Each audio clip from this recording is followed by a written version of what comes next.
വൈദ്യുതാഘാതമേറ്റ് ജീവൻ നഷ്ടപ്പെടാനായ മൈനയ്ക്ക് പുതുജീവൻ നൽകി പെരുമ്പടപ്പ് അയിരൂർ സ്വദേശി ഷാജിർ. വീഡിയോ ഇതിനോടകം തന്നെ വൈറലായിരിക്കുകയാണ്.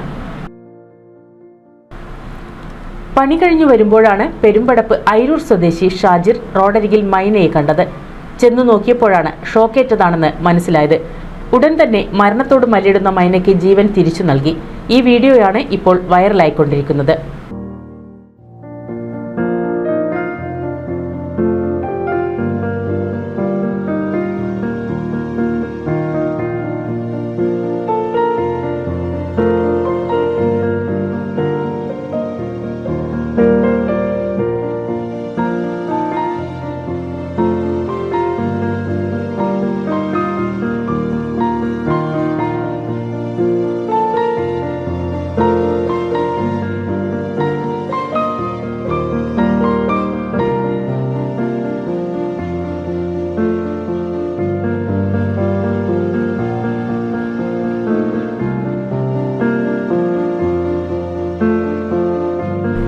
NCV News, Ponnani.